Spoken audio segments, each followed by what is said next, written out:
ವಿದ್ಯಾರ್ಥಿಗಳೇ, ಕಳೆದ ಕ್ಲಾಸಲ್ಲಿ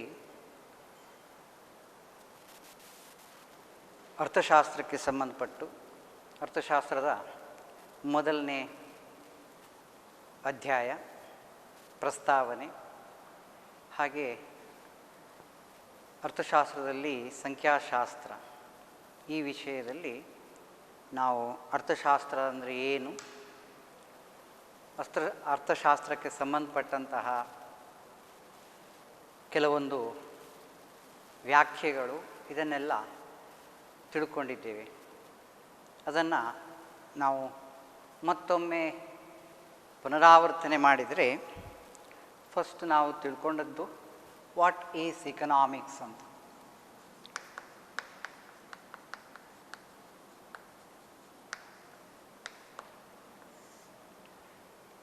ಈ ಅರ್ಥಶಾಸ್ತ್ರ ಅಂದರೆ ಏನು ಎಂಬುದಕ್ಕೆ ವ್ಯಾಖ್ಯೆಗಳನ್ನು ಬಹಳಷ್ಟು ಅರ್ಥಶಾಸ್ತ್ರಜ್ಞರು ಕೊಡಲಿಕ್ಕೆ ಪ್ರಯತ್ನಪಟ್ಟರು. ಅದರಲ್ಲಿ ಫಸ್ಟು ನಾವು ಕಂಡುಕೊಂಡಂತಹ ಒಂದು ಡೆಫಿನೇಷನ್ ವೆಲ್ತ್ ಡೆಫಿನೇಷನ್ ಅಂತ ಕರೆದೆವು. ವೆಲ್ತ್ ಡೆಫಿನೇಷನ್ ಈ ಪ್ರಾರಂಭದ ಮೊಟ್ಟ ಈ ಸಂಪತ್ತಿನ ವ್ಯಾಖ್ಯೆಯನ್ನು ನಮಗೆ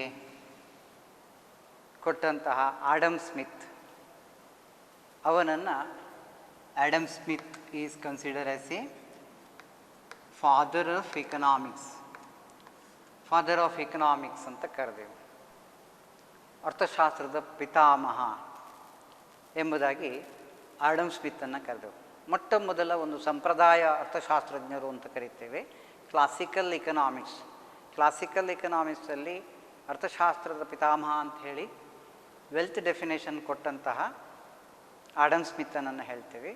ಹಿ wrote the book Wealth of Nations, ರಾಷ್ಟ್ರಗಳ ಸಂಪತ್ತು ಎಂಬಂಥ ಒಂದು ಪುಸ್ತಕವನ್ನು he publish, and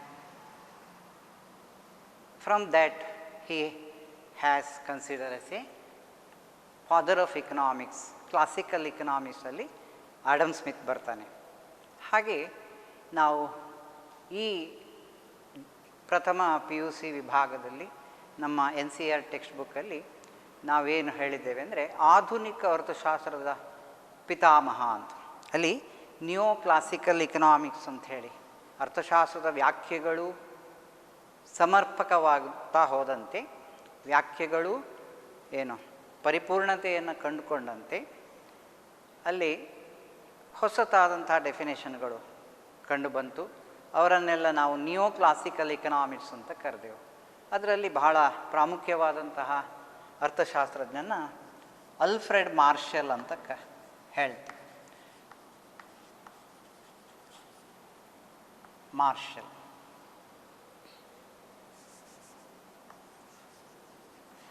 Alfred marshal ಎಂಬವ ಅಲ್ಲಿ 1860ಗೆ ಬರುವಾಗ, ಅಲ್ಲಿ 1860, ಆಡಮ್ ಸ್ಮಿತ್ 17th ಸೆಂಚುರಿಯಲ್ಲಿ, ಆಲ್ಫ್ರೆಡ್ ಮಾರ್ಷಲ್ 18th ಸೆಂಚುರಿಗೆ ಬರುವಾಗ ಅವನನ್ನು ನ್ಯೂ ಕ್ಲಾಸಿಕಲ್ ಇಕನಾಮಿಕ್ಸ್, ಆಧುನಿಕ ಅರ್ಥಶಾಸ್ತ್ರಜ್ಞ ಅಂತ ನಾವು ಕರೆದೆವು.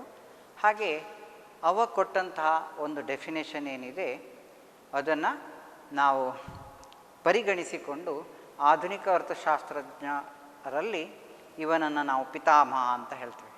ಹಿ has consider as a new classical ಇಕನಾಮಿಕ್ಸಲ್ಲಿ ಫಾದರ್ ಆಫ್ ಎಕನಾಮಿಕ್ಸ್ ಅಂತ, ಮಾಡರ್ನ್ ಎಕನಾಮಿಕ್ಸಲ್ಲಿ ನಾವು ಫಾದರ್ ಆಫ್ ಎಕನಾಮಿಕ್ಸ್ ಅಂತ ಹೇಳುವಂಥದ್ದು ಅಲ್ಫ್ರೆಡ್ ಮಾರ್ಷಲನನ್ನು.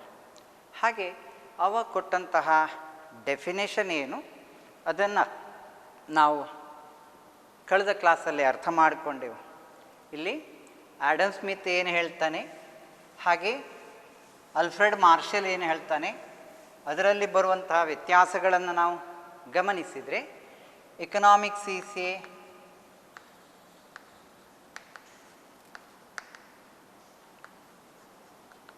ಸೈನ್ಸ್ ಆಫ್ ವೆಲ್ತ್ ಅಂತ ಕರೆದು, ಫಸ್ಟ್ ಡೆಫಿನೇಷನ್ ಏನು, ಅದು ಸಂಪತ್ತಿನ ಕುರಿತಾದ ಶಾಸ್ತ್ರ ಅಂತ ಆಡಮ್ ಸ್ಮಿತ್ ಕರೆದ. ಹಾಗೆ ಅಲ್ಫ್ರೆಡ್ ಮಾರ್ಷಲ್ ಏನು ಹೇಳ್ತಾನೆ, economics is A study of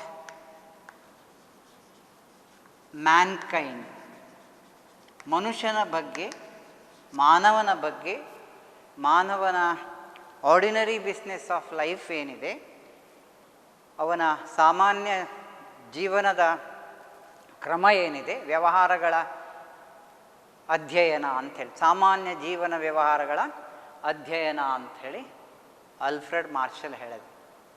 ಹಾಗೆ ನಾವು ಅದನ್ನು ಮುಂದುವರಿಸಿಕೊಂಡು ಹೋದ ಹಾಗೆ ಅಲ್ಲಿ ಸಂಪತ್ತು, ವೆಲ್ತ್ ಅಂದರೆ ಏನು ಅಂತ, ಸಂಪತ್ತು ಅಂದರೆ ಏನು ಎಂಬುದಕ್ಕೆ ಕ್ವಶನ್ ಬಂದಾಗ ಅಲ್ಲಿ ಏನು ಹೇಳ್ತೇವೆ, wealth is consider as economic goods ಅಂತ ಕರೆದ್ರು. ಆರ್ಥಿಕ ಸರಕುಗಳು ಅಂತ ಕರೆದ್ರು. ಆರ್ಥಿಕ ಸರಕುಗಳು, ಸಂಪತ್ತು ಎಂಬುದು ಆರ್ಥಿಕ ಸರಕುಗಳಾದಾಗ ಆಡಮ್ ಸ್ಮಿತ್ತನ ಹೇಳಿಕೆ ಸರಿ ಆಗ್ತದೆ ಅಂತ. ಕ್ಲಿಯರ್ ಆಯ್ತು ನಿಮಗೆ? ಆಡಮ್ ಸ್ಮಿತ್ ಏನು ಹೇಳ್ತಾನೆ, ಸಂಪತ್ತಿನ ಕುರಿತಾದ ಶಾಸ್ತ್ರ ಅಂತ. ಸಂಪತ್ತು ಮಾತ್ರ ಅಲ್ಲ, ಆ ಸಂಪತ್ತು ಎಂಬುದೇನಾಗಬೇಕು, ಅದು ಆರ್ಥಿಕ ಸರಕಾಗಬೇಕು. ಸರಕುಗಳಿಗೆ ಒಂದು ನಿರ್ದಿಷ್ಟ ಮೌಲ್ಯಗಳನ್ನು ಕಂಡುಕೊಂಡ್ರೆ, ನಿರ್ದಿಷ್ಟ ಮೌಲ್ಯಗಳು ಇದ್ದಾಗ ಅಲ್ಲಿ ಬೆಲೆಯನ್ನು ಹೊಂದಿದರೆ ಅದು ಆರ್ಥಿಕ ಸರಕು ಅಂತೇಳಿ. ಯಾವುದೇ ಒಂದು ಉತ್ಪಾದಿತ ಸರಕಿಗೆ ಬೆಲೆ ಕಂಡುಕೊಂಡಾಗ ಅದು ಆರ್ಥಿಕ ಸರಕಾಗ್ತದೆ. ಫ್ರೀ ಆಫ್ ಕಾಸ್ಟಲ್ಲಿ ನಮಗೇನು ಸಿಗ್ತದೆ ಅದು ಆರ್ಥಿಕ ಸರಕಂತ ಪರಿಗಣಿಸಲ್ಪಡೋದಿಲ್ಲ. ಹಾಗಾಗಿ ಆರ್ಥಿಕ ಸರಕುಗಳ ಕುರಿತಾದ ಶಾಸ್ತ್ರ. ಇಲ್ಲಿ ಈ ಆರ್ಥಿಕ ಸರಕುಗಳು ಹೇಗೆ ಉತ್ಪಾದನೆಯಾಗ್ತದೆ, ಅಲ್ಲಿ ಆರ್ಥಿಕ ಸರಕುಗಳನ್ನು ಹೇಗೆ ಉತ್ಪಾದಿಸಲ್ಪಡುತ್ತದೆ ಎಂಬುದನ್ನು ನಾವು ಅಧ್ಯಯನ ಮಾಡಬೇಕಾದ್ರೆ ಅಲ್ಲಿ ಆರ್ಡಿನರಿ ಬಿಸ್ನೆಸ್ ಆಫ್ ಮ್ಯಾನ್, ಒಬ್ಬ ವ್ಯಕ್ತಿಯ ಸಾಮಾನ್ಯ ವ್ಯವಹಾರಗಳ ಬಗ್ಗೆ ಅಧ್ಯಯನ ಮಾಡಿದಾಗ ನಮಗೆ ಈ ಆರ್ಥಿಕ ಸರಕುಗಳು ಅಂದರೆ ಏನು ಅಂತ ಸ್ಪಷ್ಟ ಆಗ್ತದೆ. ಅದನ್ನೇ ನಾವೇನು ಹೇಳಿದ್ದೇವೆ, ಆರ್ಥಿಕ ಚಟುವಟಿಕೆಗಳು ಅಂತ ಪರಿಗಣಿಸಿದೆವು. ಇಲ್ಲಿ ಆರ್ಡಿನರಿ ಬಿಸ್ನೆಸ್ ಆಫ್ ಮ್ಯಾನ್, ಅದನ್ನು ನಾವು ಏನು ಪರಿಗಣಿಸ್ತೇವೆ, ಅದು ಆರ್ಥಿಕ ಚಟುವಟಿಕೆಗಳಾಗ್ತವೆ. ಮಾನವನ ಬಗ್ಗೆ ಅಧ್ಯಯನ ಮಾಡುವಾಗ ಅಲ್ಲಿ ಆರ್ಥಿಕ ಚಟುವಟಿಕೆಗಳು,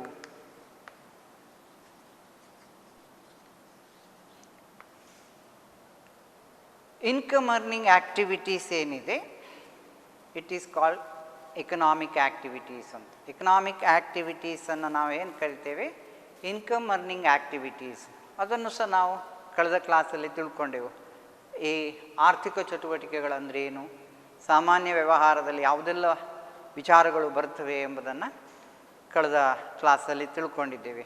ಒಬ್ಬ ಅನುಭೋಗಿ ಬರಬಹುದು, ಹಾಗೆ ಅದರಲ್ಲಿ ಉತ್ಪಾದಕ ಬರ್ತಾನೆ, ಅದೇ ರೀತಿ ಎಂಪ್ಲಾಯರ್ ಉದ್ಯೋಗವನ್ನು ನೀಡುವವ ಇರ್ತಾನೆ, ಹಾಗೆ ಉದ್ಯೋಗವನ್ನು ಮಾಡುವವ ಅವನನ್ನು ನಾವು ಎಂಪ್ಲಾಯಿ ಅಂತ ಕರಿತೇವೆ. ವೇತನಕ್ಕಾಗಿ ಉದ್ಯೋಗವನ್ನು ಮಾಡೋದು, ಸೇವೆಗಳನ್ನು ಒದಗಿಸುವುದು, ಹೀಗೆ ನಮಗೆ ಆರ್ಥಿಕ ಚಟುವಟಿಕೆಗಳು ಬಹಳಷ್ಟು ನಮ್ಮ ಸಮಾಜದಲ್ಲಿ ಸಿಗ್ತದೆ, ಕಾಣಲಿಕ್ಕೆ ಸಿಗ್ತದೆ. ಅದರಲ್ಲಿ ಕೃಷಿ ಚಟುವಟಿಕೆಗಳಿರ್ಬೋದು, ಅಗ್ರಿಕಲ್ಚರ್ ಆ್ಯಕ್ಟಿವಿಟೀಸ್ ಇರ್ಬೋದು, ಅಗ್ರಿಕಲ್ಚರಲ್ ಪ್ರೊಡಕ್ಷನ್ ಆ್ಯಕ್ಟಿವಿಟೀಸ್ ಅಂತ ಹೇಳಿ ಕೃಷಿ ಉತ್ಪನ್ನಗಳನ್ನು ಉತ್ಪಾದಿಸುವಂಥ ಒಂದು ಚಟುವಟಿಕೆಗಳಿರ್ತದೆ. ಅದರೊಂದಿಗೆ allied activities, agricultural allied activities ಅಂತ ಕೃಷಿ ಆಧಾರಿತವಾದ ಚಟುವಟಿಕೆಗಳು, ಅಥವಾ ಅಲ್ಲಿ ಪಶುಸಂಗೋಪನೆ, ಹಾಗೆ ಹೈನುಗಾರಿಕೆ, ಹೀಗೆ ಬಹಳಷ್ಟು ವಿಚಾರಗಳು ಅಲ್ಲಿ ಹಸ್ಬೆಂಡರಿ ಅಥವಾ ಈ ಏನಿದೆ ಅನಿಮಲ್ ಹಸ್ಬೆಂಡರಿ ಅಂತ ಏನು ಕರಿತೇವೆ, ಪಶುಸಂಗೋಪನೆಗೆ ಸಂಬಂಧಪಟ್ಟು, ಆಹಾರದ ಉತ್ಪನ್ನಗಳಿಗೆ ಸಂಬಂಧಪಟ್ಟು ಕೃಷಿಯೊಂದಿಗೆ ಇತರ ಚಟುವಟಿಕೆಗಳೇನಿದೆ ಅದನ್ನು ಅಗ್ರಿಕಲ್ಚರಲ್ ಅಲೈಡ್ ಆ್ಯಕ್ಟಿವಿಟೀಸ್ ಅಂತ ಕರಿತೇವೆ. ಹೀಗೆ ಕೃಷಿ ಚಟುವಟಿಕೆಗಳು ಕಾಣ್ತೇವೆ. ಹಾಗೆ ಉತ್ಪಾದನಾ ಚಟುವಟಿಕೆಗಳಲ್ಲಿ ನಮಗೆ ಮ್ಯಾನುಫ್ಯಾಕ್ಚರಿಂಗ್ ಏನು ವಿಚಾರಗಳು ಬರ್ತದೆ. ಕಚ್ಚಾ ವಸ್ತುವಿನಿಂದ ಸಿದ್ಧ ವಸ್ತುವನ್ನು ಮಾಡೋದು, ಅರೆ ಉತ್ಪನ್ನಗಳನ್ನು ಉತ್ಪಾದನೆ ಮಾಡೋದು ಮತ್ತು ಅದರಿಂದ ಸಿದ್ಧ ವಸ್ತುಗಳನ್ನು ಉತ್ಪಾದನೆ ಮಾಡೋದು. ರೆಡಿಮೇಡ್ ಗೂಡ್ಸ್ ಏನಿದೆ, ರೆಡಿ ಗೂಡ್ಸ್ ಏನಿದೆ, ಕನ್ಸಂಪ್ಷನ್ ಗೂಡ್ಸ್ ಏನಿದೆ, ಅನುಭೋಗಿ ಸರಕುಗಳೇನಿದೆ ಅದನ್ನು ಉತ್ಪಾದನೆ ಮಾಡುವುದು, ಇದನ್ನೆಲ್ಲ ಚಟುವಟಿಕೆಗಳು ಅಂತೇಳಿ. ಹಾಗೆ ಸೇವಾ ವಲಯಗಳು, ಅಲ್ಲಿ ಸರ್ವಿಸ್ ಸೆಕ್ಟರ್ ಏನಿದೆ ಸೇವೆಗಳನ್ನು ಒದಗಿಸುವಂಥದ್ದು. ವೈದ್ಯಕೀಯ ಸೇವೆ ಇರ್ಬೋದು, ಕಾನೂನು ಸೇವೆ ಇರ್ಬೋದು, ಅಥವಾ ರಕ್ಷಣಾ ಸೇವೆಗಳಿರಬಹುದು, ಆಡಳಿತಾತ್ಮಕ ಸೇವೆಗಳು, ಅಡ್ಮಿನಿಸ್ಟ್ರೇಟಿವ್ ಆ್ಯಕ್ಟಿವಿಟೀಸ್ ಏನಿದೆ, ಸರ್ವೀಸ್ ಏನಿದೆ ಅದು, ಇದನ್ನೆಲ್ಲ ನಾವು ಸೇವಾ ವಲಯಗಳಲ್ಲಿ ಪರಿಗಣಿಸ್ತೇವೆ. ಸಾರಿಗೆ, ವಿಮೆ, ಹಾಗೆ ಬ್ಯಾಂಕಿಂಗ್, ಈ ಎಲ್ಲ ಸೆಕ್ಟರ್ಗಳಲ್ಲಿ ಸೇವಾ ಚಟುವಟಿಕೆಗಳನ್ನು ಕಾಣ್ತೇವೆ. ಹೀಗೆ ಆರ್ಥಿಕ ಚಟುವಟಿಕೆಗಳೇನಾಗ್ತವೆ ಅದು ಇಕನಾಮಿಕ್ ಅರ್ನಿಂಗ್ ಆ್ಯಕ್ಟಿವಿಟಿ, ಯಾವುದು ಇನ್ಕಮ್ ಅರ್ನಿಂಗ್ ಆ್ಯಕ್ಟಿವಿಟೀಸ್ ಅಂತ ಹೇಳ್ತೇವೆ. ಅದನ್ನೇ ನಾವು ಮಾನವನ ವ್ಯವಹಾರಗಳ ಕುರಿತಾಗಿ ಅಲ್ಲಿ ದೈನಂದಿನ ವ್ಯವಹಾರಗಳು ಅಂತ ಅದನ್ನು ಪರಿಗಣಿಸಿದ್ದೇವೆ ಅಂತ ಕಳೆದ ಕ್ಲಾಸಲ್ಲಿ ನೋಡಿದೆ.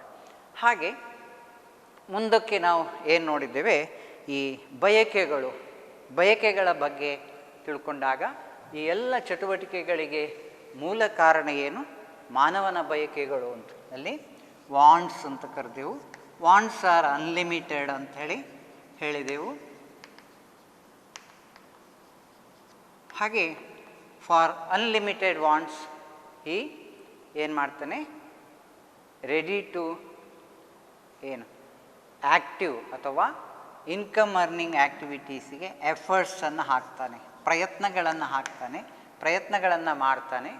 ಅದೇ ಏನು ಕೊಡ್ತದೆ, ಇನ್ಕಮನ್ನು ಗಳಿಸಲಿಕ್ಕೆ ಸಾಧ್ಯವಾಗ್ತದೆ.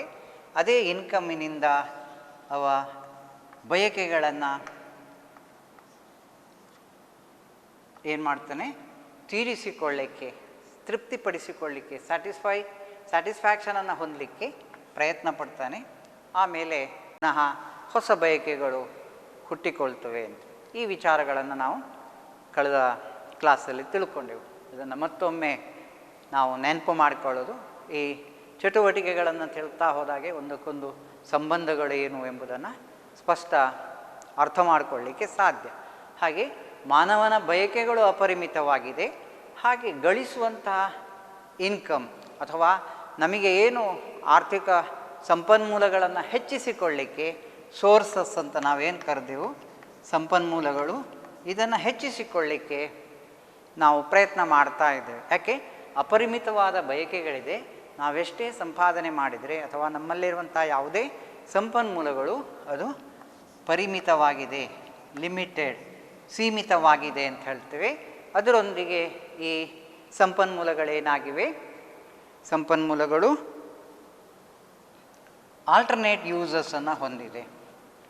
At the same time the sources or resources has alternate uses, ಪರ್ಯಾಯ ಉಪಯೋಗಗಳನ್ನು ಹೊಂದಿದೆ. ಪರ್ಯಾಯ ಉಪಯೋಗಗಳು ಅಂತ ಬೇರೆ ಬೇರೆ ಉದ್ದೇಶಕ್ಕೆ ಅವುಗಳು ಬಳಕೆಯಾಗ್ತವೆ ಎಂಬುದು. ಕೃಷಿ ಭೂಮಿಯನ್ನು ಕೃಷಿ ಚಟುವಟಿಕೆಗಳು, ಆಹಾರ ಬೆಳೆಗಳನ್ನು ಬೆಳೆಸಲಿಕ್ಕೆ ಉಪಯೋಗಿಸ್ಬೋದು. ಅದೇ ರೀತಿ ವಾಣಿಜ್ಯ ಬೆಳೆಗಳನ್ನು ಬೆಳೆಸಲಿಕ್ಕೆ ಉಪಯೋಗಿಸ್ಬೋದು ಅಂತ ನಾವೊಂದು ಎಕ್ಸಾಂಪಲ್ ಕಳೆದ ಕ್ಲಾಸಲ್ಲಿ ತಿಳ್ಕೊಂಡೆವು. ಹೀಗೆ wants are unlimited but sources are limited and also has alternate uses. Due to this ಏನಾಗ್ತದೆ, economic problems are arises due to the scarce means ಅಂತ ಹೇಳ್ತೇವೆ. ಡ್ಯೂ ಟು ದ ಏನು ಸ್ಕ್ಯಾರ್ಸ್ ರಿಸೋರ್ಸ್ ಏನಾಗಿರ್ತದೆ, ಅದರ ಪರಿಣಾಮ ಏನು, ದ ರೀಸನ್ ಫಾರ್ ಇಕನಾಮಿಕ್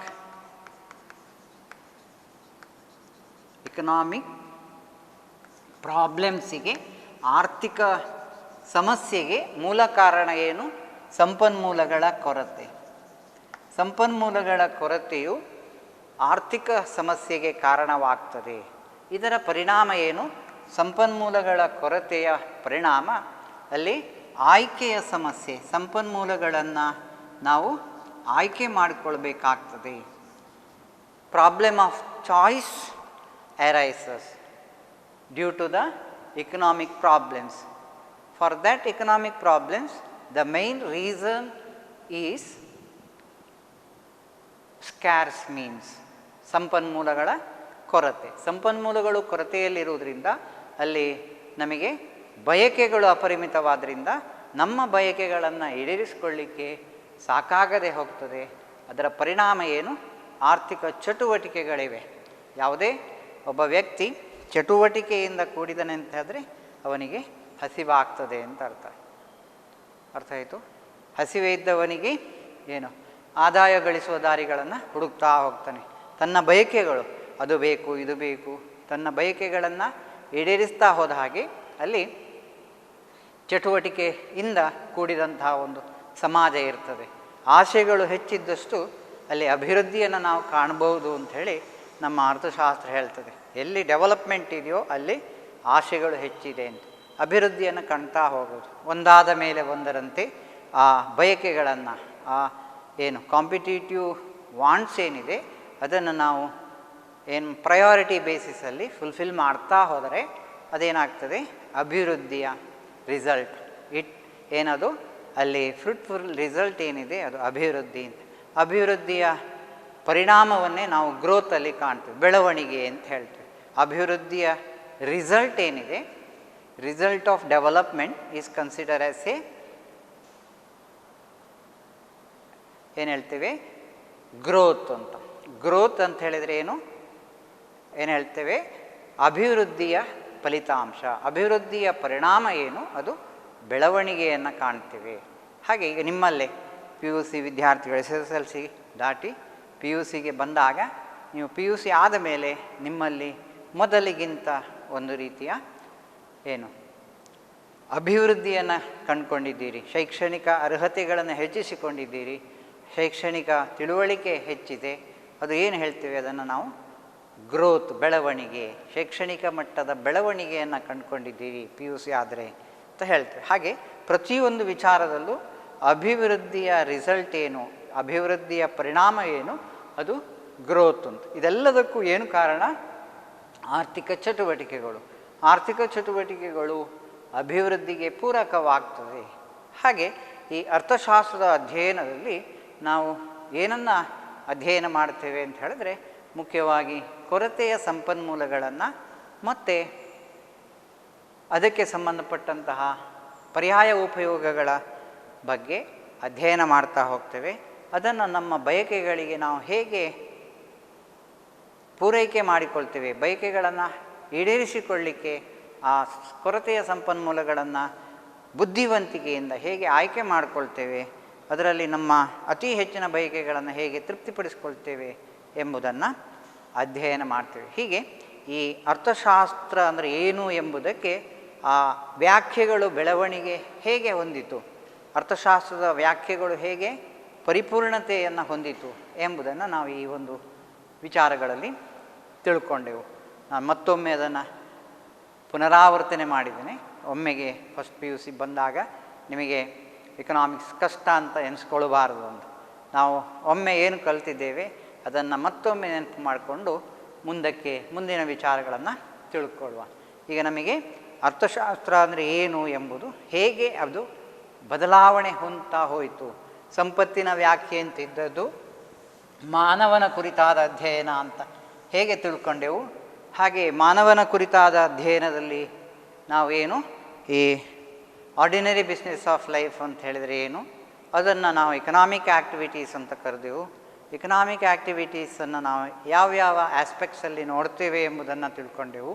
ಹಾಗೆ ಆರ್ಥಿಕ ಚಟುವಟಿಕೆಗಳು ಯಾಕೆ ಹೆಚ್ಚು ಅರ್ಥಶಾಸ್ತ್ರದಲ್ಲಿ ಅಧ್ಯಯನ ಮಾಡಬೇಕಾಗ್ತದೆ, ಕೊರತೆಯ ಸಂಪನ್ಮೂಲಗಳು, ಅಪರಿಮಿತವಾದ ಬಯಕೆಗಳಿಂದ ಸಂಪನ್ಮೂಲಗಳ ಕೊರತೆ ಬರುವುದರಿಂದ ಅಲ್ಲೇನಾಗ್ತದೆ, ಆರ್ಥಿಕ ಸಮಸ್ಯೆ, ಆಯ್ಕೆಯ ಸಮಸ್ಯೆ, ಇದನ್ನೆಲ್ಲ ಕಾಣ್ತೇವೆ ಅಂಥೇಳಿ.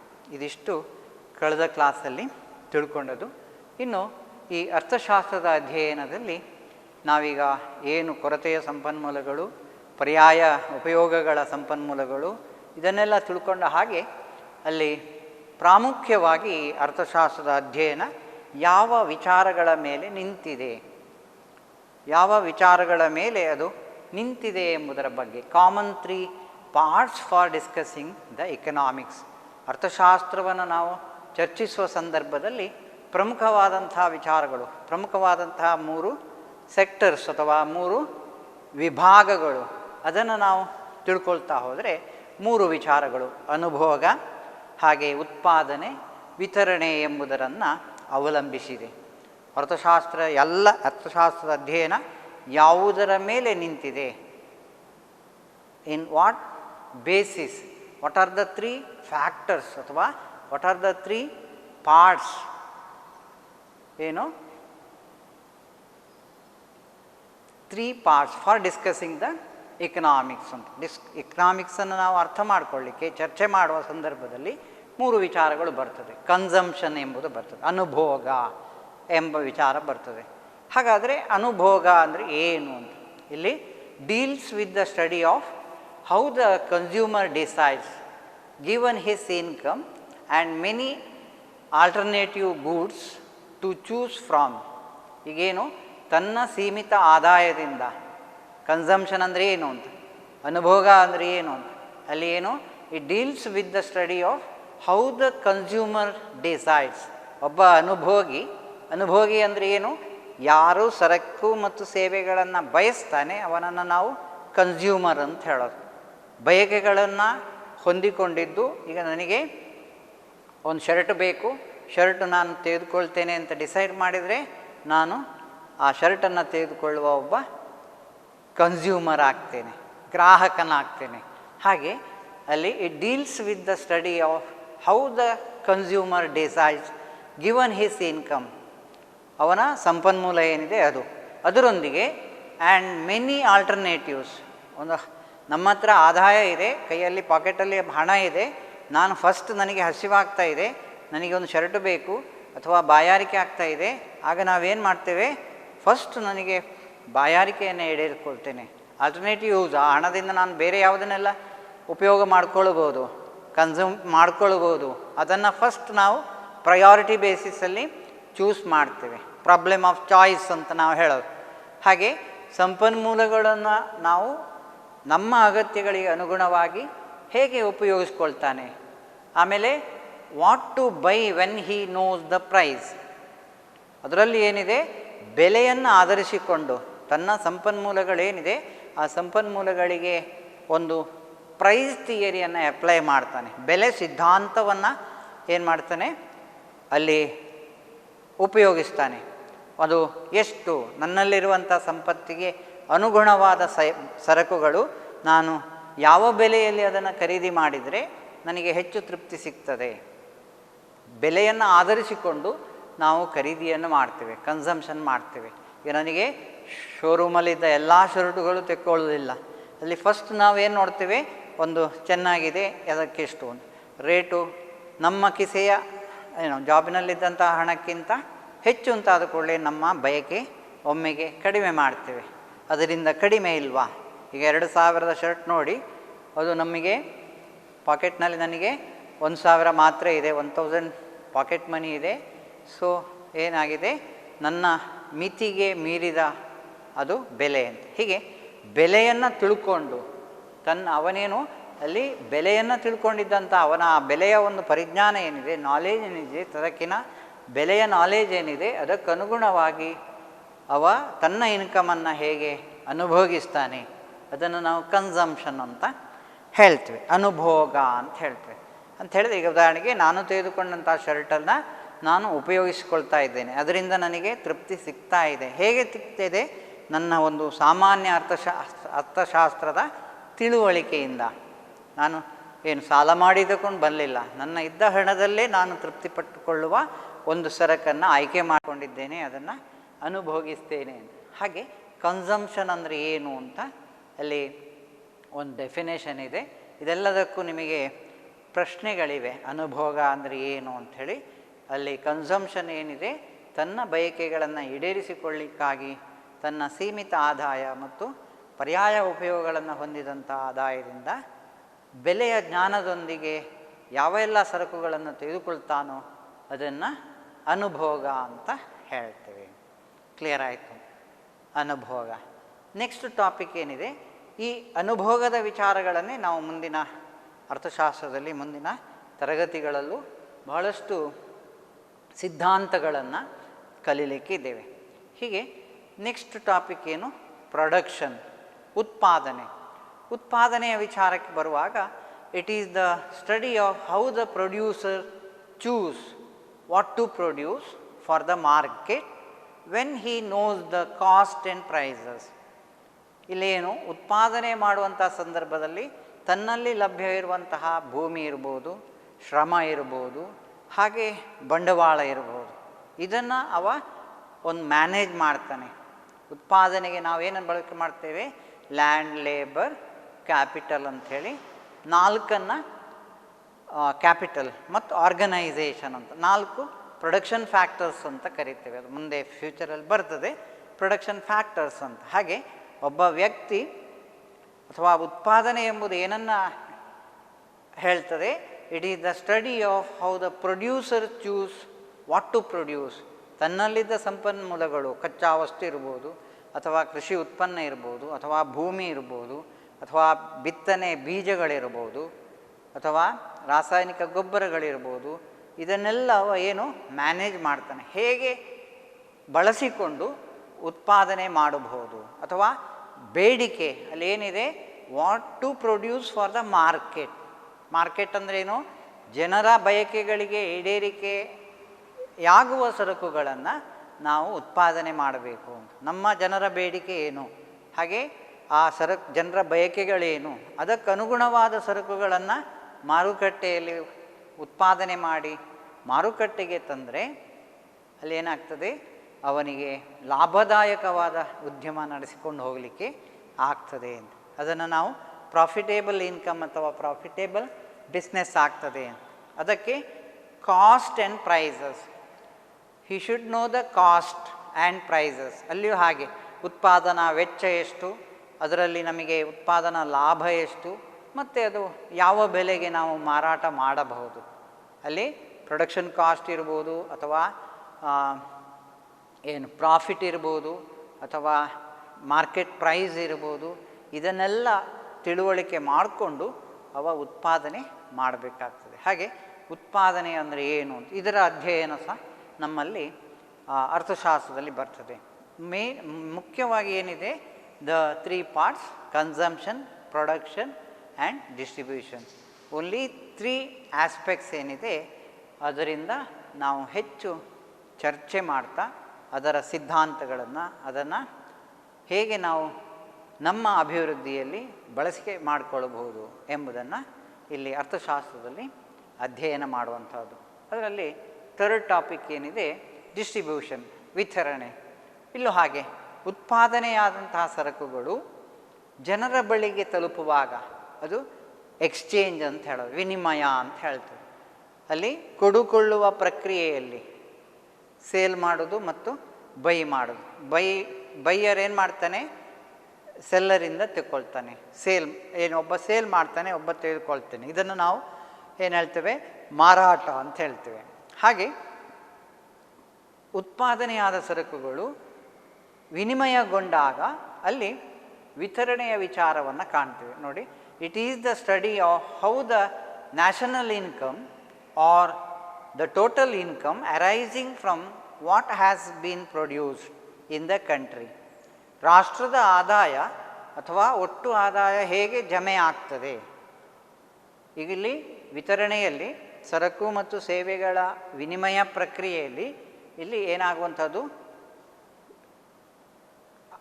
ಆದಾಯ ಹೆಚ್ಚುತ್ತಾ ಹೋಗ್ತದೆ. ಸರಕಿನ ಆದಾಯ ಹೆಚ್ಚುತ್ತಾ ಹೋಗುವುದು ಹೇಗೆ, ಅಥವಾ ರಾಷ್ಟ್ರದ ಆದಾಯ ಹೇಗೆ ನಾವು ಲೆಕ್ಕ ಹಾಕಬಹುದು. ಅದರೊಂದಿಗೆ ಏನು? Produced in the country is distributed through wages, profits and interest within the country.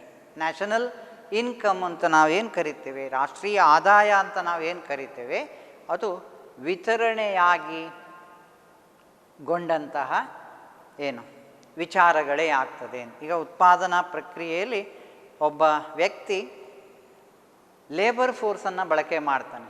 ಉತ್ಪಾದನೆಯಲ್ಲಿ ಲ್ಯಾಂಡ್, ಲೇಬರ್,